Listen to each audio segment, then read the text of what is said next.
first time since 2021, we have a new A Day to Remember record. Well, if you have the physical copy. If you hadn't heard, A Day to Remember announced that they're going to be dropping a new album, Big Ole Album Volume 1, assuming we're going to get a 2 as well. That's released immediately on vinyl and CD. And then a month later, for March 21st, then it'll hit streaming services.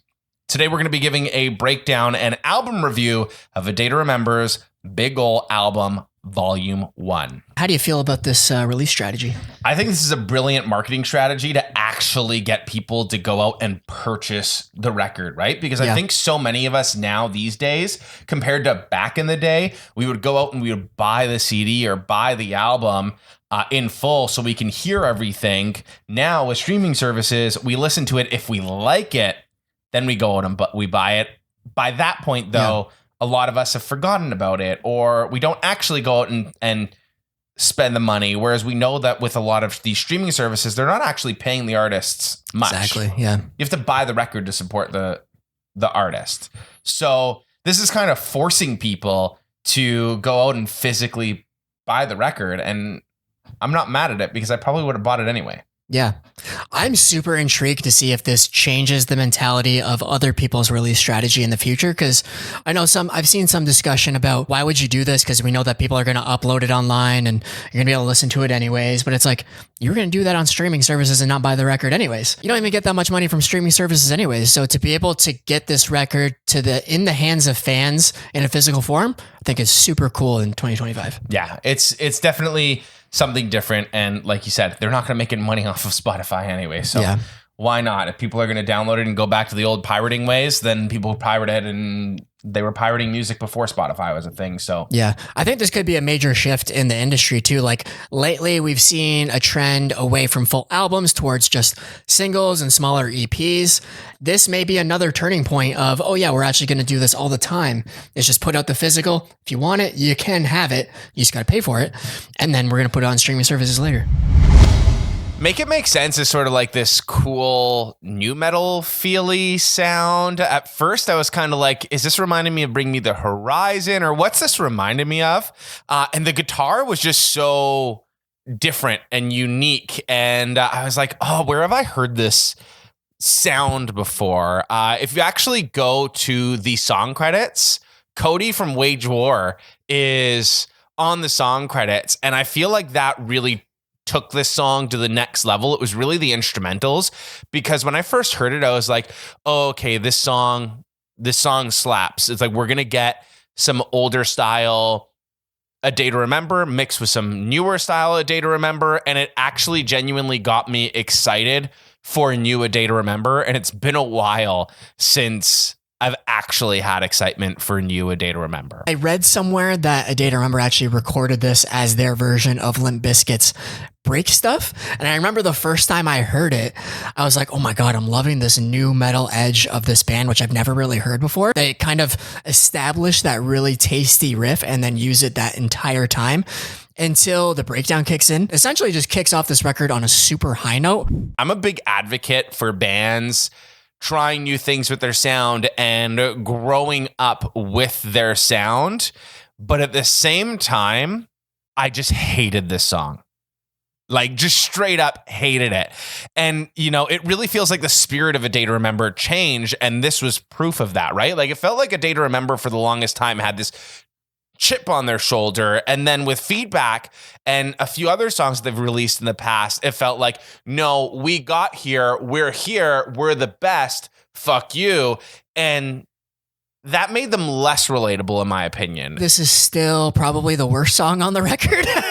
It's grown on me substantially, especially after seeing it live last year. It definitely had a bit more energy and grew on me a bit more that way. But it really surprised me that this was the lead single from the record when there's 10 times better songs out there. Overall, I'm not really mad because it lowered my expectations for what the record would be to follow. Bad Blood doesn't really do much for me, if I'm being completely honest. But also at the same time, I don't hate it.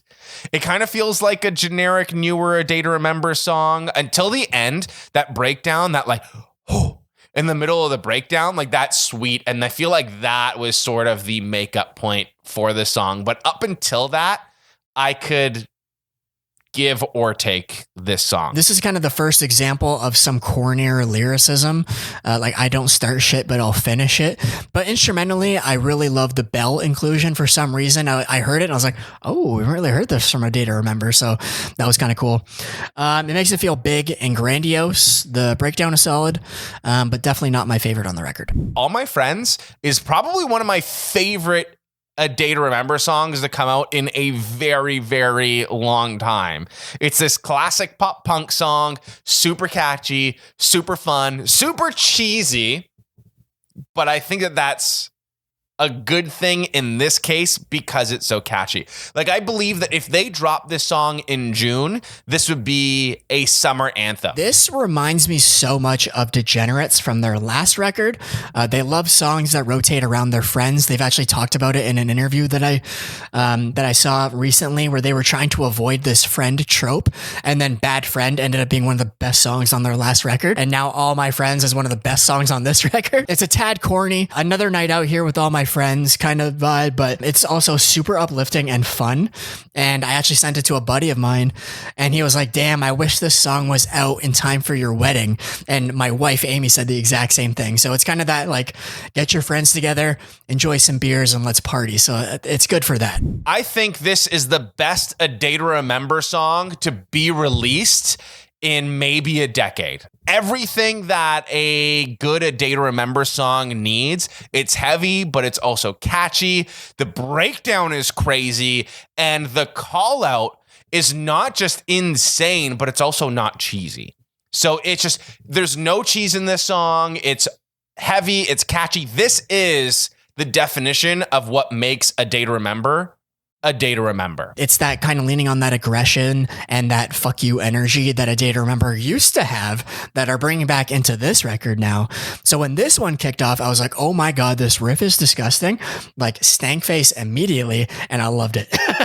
I can't wait to throw down to this one in the pit. Flowers is what made me realize that this album is actually going to be something special, because it's probably the most emotional song on the record, but also at the same time, we go from fun into heavy into emotional. And I feel like every good album has like a 3 or 4 song stretch where it's just like, all right, banger after banger after banger. And we're just like really, really high song after song.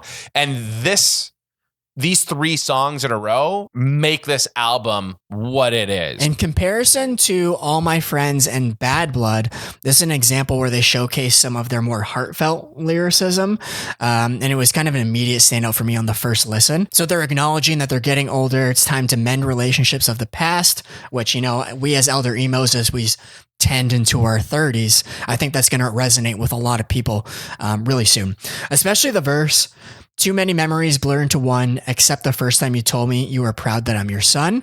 It might have seemed so small in the grand scheme of things, but I remember every word you said like it was yesterday. That line jumped out at me immediately. It's just like a super honest moment from A Day to Remember. And I feel like we grew up just relating to them and their experiences in their younger years, and they're kind of bringing that back in. So it's really hooking me. Catchy pop punk song. Nothing wrong with it. Bring home another dub for my city and run like it's 2016 and I'm LeBron. How many rings I need before you'll say I'm the one? It's probably, I mean, music is subjective, but to me, it feels like they're saying, how many times do I need to prove myself to you guys before you're going to say we're one of the best bands ever? And I'm ready to give them that praise. So shout out to LeBron. I think it's a great pop punk song, and it's great A Day to Remember energy. It's very radio rock, but I don't think that that's a bad thing. We've seen A Day to Remember move in this direction of the radio rock type of music. And I would say that I actually like this song more than some others on this album that would technically be considered heavier or more classic A Day to Remember, like Feedback. Feedback musically is a much heavier song, but I think because of the lyrics behind it, Die For Me is not as braggadocious as Feedback is. So it actually, if I had to choose between the two, I would choose Die For Me. This song was written collaboratively, I think, or was inspired by something that Ollie from Bring Me the Horizon had said. And when I first heard it, I was like, yeah, this is a Bring Me the Horizon song. I imagine Ollie was like, yeah, we already have a song called Die For You, so we can't really put out the same song in a slightly different perspective. But even the pre-chorus, you swore in your life, you ain't pushing daisies, sounds like something that Ollie would say. So I think that this is a Bring Me inspired A Day to Remember song. And I like it for what it is. I'm happy they put this song on this album because when they dropped Miracle, I think most of the Day to Remember fans were thinking, oh, good, we're getting A Day to Remember back. I don't think we're ever going to fully go back to old A Day to Remember. I think there's always going to be a part of that band that's going to lean more towards the radio rock style of things. And I don't think that there's anything wrong with that as well. But Miracle was definitely a crowd pleaser and very happy that it got the album treatment because it perfectly encapsulates who A Day to Remember is and what they still can be. So I saw a lot of people arguing about whether to include this track or not because it had been released 2 or 3 years ago. But honestly, I think if it was a bad A Day to Remember song, sure, let's argue about whether we should include it or not. But this is one of the best songs this band's put out in a long time. So I'm really happy that it's here.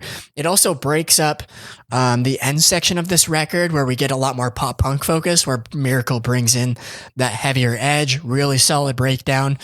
It's one of my favorite A Day to Remember tracks of the recent past, and I'm glad it got the album treatment. So I'm glad that it's here. Another radio rock song. Until the Breakdown. And I think that just kind of proves that no one actually does breakdowns like A Day to Remember. The song also kind of feels like Bring Me the Horizon happy song, or that it could be on That's the Spirit. I dig this song. It's just sort of a middle of the pack track for me. The chorus is actually super catchy, but the trope of spelling out a word in the middle of the song has always been super corny to me. So when they go into the Loyalty, I'm like, nah, should have skipped it, left that on the cutting room floor. This kind of felt like a 90s or 2000s metal song. Like I'm kind of thinking Godsmack. Am I a bit crazy for that? Also, at the same time, it's a little bit boring for me. So when this one started, I really wasn't sure what to think of it. But by the end, it was another standout track to me. Even my buddy Paul, who I sent the record to, he was like, oh my God, Silence is my favorite song. And I was like, oh, really? That's super interesting. The stripped down verses kind of remind me of them doing like a Bad Omens type aesthetic. And then when you get into the chorus, it builds into that big industrial Parkway Drive type aesthetic. So bringing those two influences together was not something I expected from A Day to Remember, but I think that they pull it off really well. And it actually reminds me of the track Limousine from Bring Me the Horizon's last record, where they were doing that new metal aesthetic. Not really what I expected from Bring Me, but it ended up being one of my favorite songs. This, again, not really expected, but I think Silence is going to be one of my favorites long term. I feel like the album closer says a lot about an album, and I feel like this perfectly wraps up the album, especially with the lyrics, I know your heart's still hurting, you can take it out on me. There's a light up ahead a little closer than you think. Like that's the optimism in the album, especially mixed with the braggadocious songs in there, like having that optimism and that emotional heaviness to finish off the album and wrap everything back up. I really like that they did this and that they ended the album with a light at the end of the tunnel. Closer Than You Think, I think, is the perfect ending to this record. It's super uplifting and it embodies the A Day to Remember spirit of we just want to bring that heartfelt energy into our music, especially, after something more experimental like Silence. It's good to get back to kind of the easy core heartfelt roots that A Day to Remember were kind of founded on. Lyrically, it's uplifting too. There's a light up ahead a little closer than you think. Really immediately reminded me of Gold Steps by Neck Deep when they say, when you see the sign saying, oh, hope is up ahead, then you're on the right track for a better end. Super kind of relatable lyricism of just stick through it, you'll get there. It's a great way to close out this record. What rating do you give this album? I think I can confidently say this is my favorite A Day to Remember record since Common Courtesy. I don't think that's really a hot take. I think there's really strong songs. There's a couple of songs that I don't really need. So I'm willing to give it a solid. This is the most excited I've been about A Day to Remember in a long time in terms of new music though. So I'd say this is a strong 8.5 out of 10 in terms of there's probably still some recency bias in there. because it's new and I currently love it. I've listened to it already like 15 times. So that's where I put it. I'm giving this album a 6.5 out of 10. Because feedback is that bad, eh? It's not a perfect album by any means. It's not the best A Day to Remember record. No. It's not going to be album of the year in any means either, but it's replayable. And it has some solid tracks on there that I'm going to throw on a playlist the second it goes onto Spotify. And I'm going to have those songs on repeat. And those will be bangers and can be singles or tracks of the year. Like To the Death, if we were to do a podcast episode about some of the best tracks to be released this year, maybe I'd put that on the list, but by no means would I put this as an album of the year even contender. Really? Yeah. So that's where I give it a 6.5, because there's some really, really strong songs on this album, but it's by no means my favorite. That's interesting. Okay, so listening to this record for the first time, I got giddy. Like the first time I was like listening to the Linkin Park record in a, oh my God, I'm so happy this is good. So I'm very high on it right now. I gave like a tentative 8.5, but I could also see some of these other songs growing on me over time where like I'm going to obsess over Flowers, To the Death, Closer Than You Think. And then as I revisit the album over the year, I think songs like Silence could be a number one track on this record. Same Team can grow on me. Die For Me can also grow on me. So I can definitely see this making my end of the year list. That's fair. Tentatively. Overall thoughts, like I think that once again, I am still excited for new music from A Day to Remember again, because we got a volume 2 coming eventually. Like, look, I think overall too, like I don't expect another Homesick out of them. No. Like Homesick is a 10 out of 10 record. It's 12 out of 10 record. Yeah. I don't expect that out of them. I expect them to continue in this new direction, and that is fine. If we can get 3 solid songs out of an album that I can put onto a playlist, I'll be happy. So that's where I give it this. Like the thing is also the entire album as a whole isn't, like I said, a bad record. I can put this album on a vinyl and I can listen to the album from start to finish. But once again, there's only really 3-4 songs on here that are strong standouts where I'm like, oh, okay, love these songs, like these. Maybe don't like that one. Yeah. And that's it. So that's where it's like, 6.5 out of 10, I feel like is fair. If they had maybe 2 or 3 more songs on there that were like really, really solid, I think maybe it would help. But I'm curious to know what they do with volume 2. Yeah. Because I'm curious to know, because that'll all be new at that point. Like new. Like this album, we got half of it in singles. Yes, that's true. We hadn't heard anything up to this, or we won't have heard anything for volume 2. I mean, they could just start releasing singles throughout this year too. They can, but this album, I think, raises the bar on A Day to Remember, where the last few albums that they've released have really lowered the bar. Yeah, yes, I agree. I was coming into this album with the lowest expectations I've ever had of A Day to Remember. I mean, coming off Miracle, I was like, okay, we've got hope. So like they had kind of raised it up a little bit, but the last 2 records, you're picking and choosing songs. I keep thinking, oh yeah, this album's front loaded. You've got All My Friends, To the Death, and Flowers. But then I'm like, oh yeah, but you got Make It Make Sense. And then at the end, I'm like, I'm also still loving Miracle, Silence, Closer Than You Think is phenomenal. So I'm like, I'm loving way more songs on this than I'm not. So for me, it's going to be pretty high at the end of the year, I think. Very excited about volume 2 based on the artwork where they did that like National Lampoon's inspired artwork of the band and everybody else that might have been involved with it, like Cody from Wage War, you mentioned. Ollie from Bring Me's on there. Isaac Hale from Knock Loose is on there because apparently there's a collaboration and it's one of the heaviest songs A Day to Remember's ever written, so I am excited for that. There's a bunch of other ones too that I can't remember now, but those are the main 3. We'll make sure that we review volume 2 as well when that comes out. And absolutely. I wonder if they do the same thing strategy-wise in terms of releasing it physical first and then go streaming, or if they just drop this one on streaming.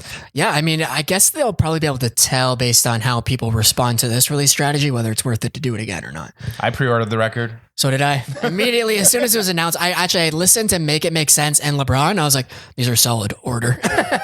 Well, let us know, what did you think of A Day to Remember's Big Ole Album Volume 1? Let us know in the comment section, and remember to subscribe and hit that bell for notifications when we get more videos up like this, where we review other albums, discuss other bands or singles, all of the content on OurSpace Media as we continue to grow the channel. Thank you so much for being here so early.